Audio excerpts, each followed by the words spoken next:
Wow, you look pretty good. Thank you. That's quite some look. Congratulations. How nice to be able to just whip that out.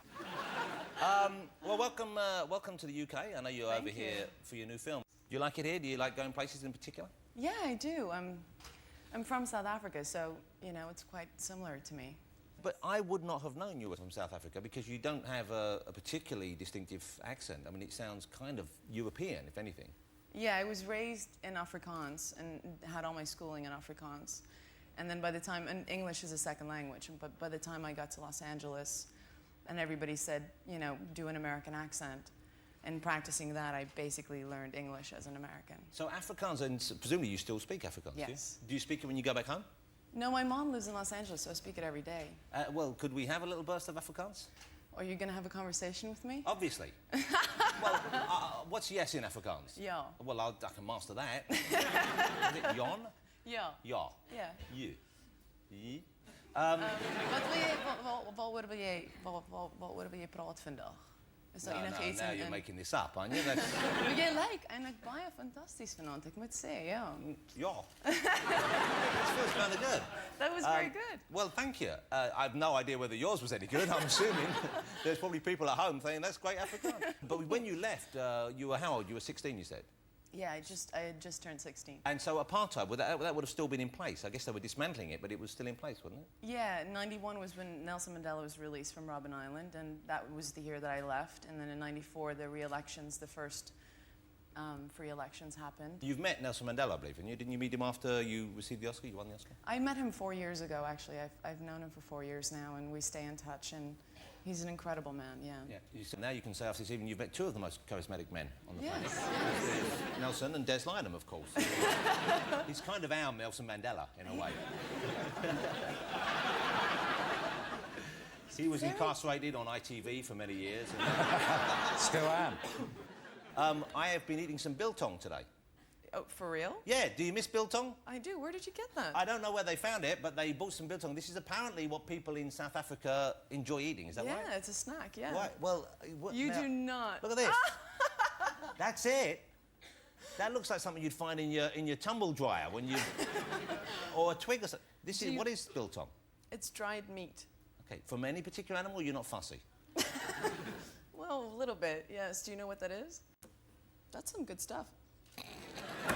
That's good quality. I had a bite of that earlier. I almost lost a tooth. It's like you're pulling it. No, you don't eat it like that. How do you eat it then? You have to break.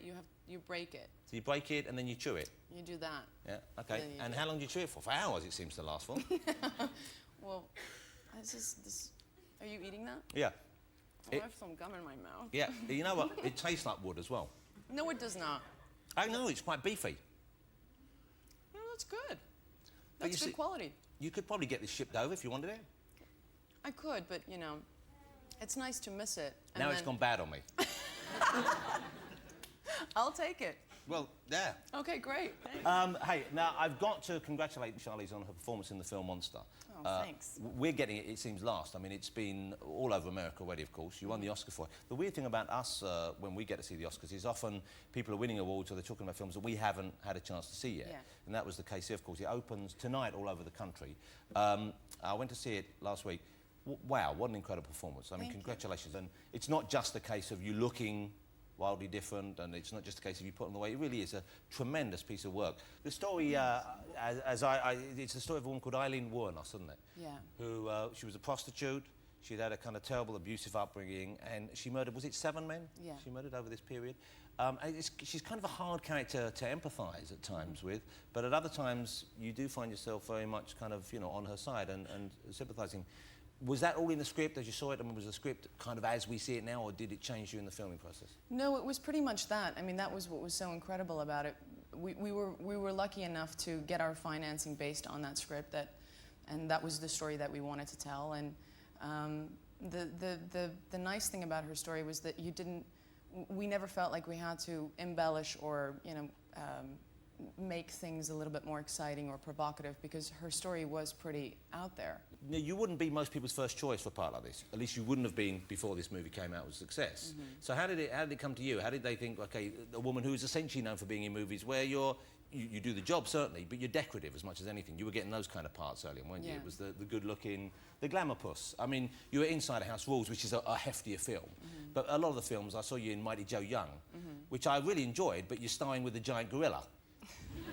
And your problem? I like any movie with an You have a oversized problem. apron. No. Listen, I tell you for why, you know you're going to get your money's worth even if everything else lets you down. You know, because there's something you don't see every day. There's a gorilla which is too big to be real.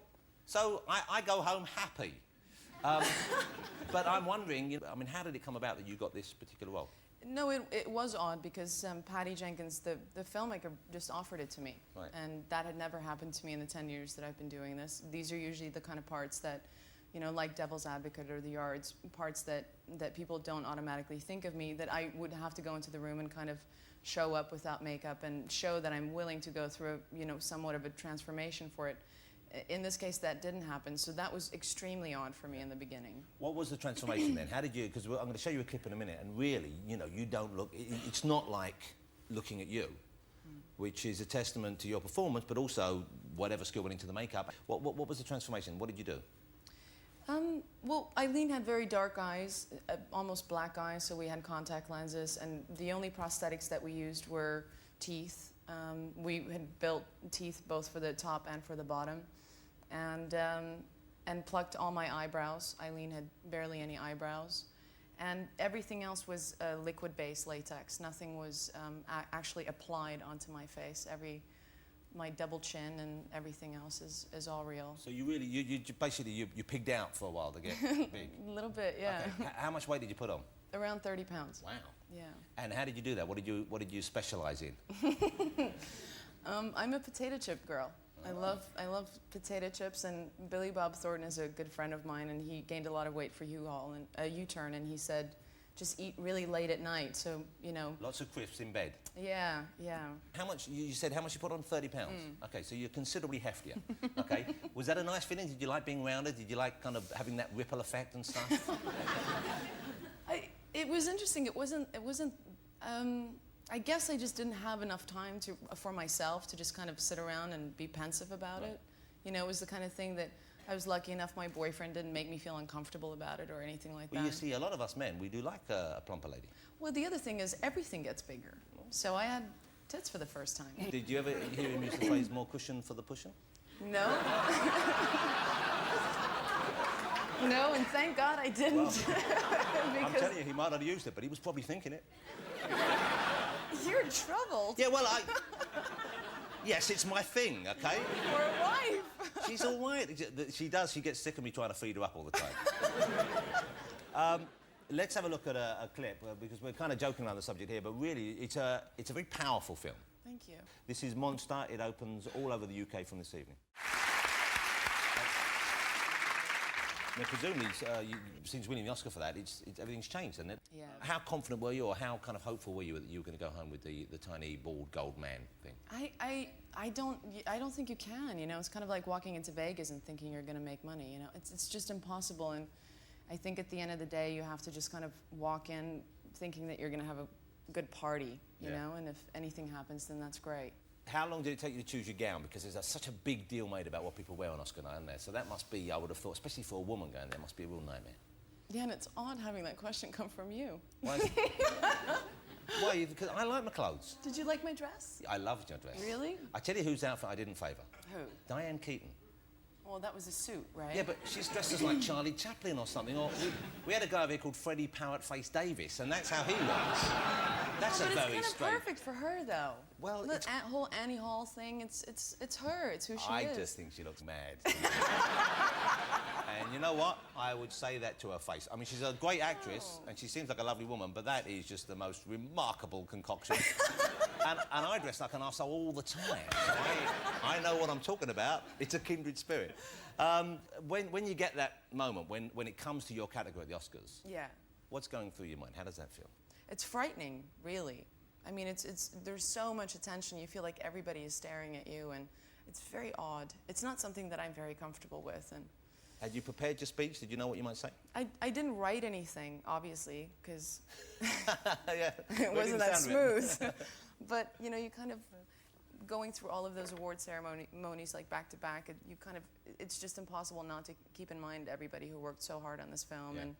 But still, that doesn't help. You go up there, and I'm terrible.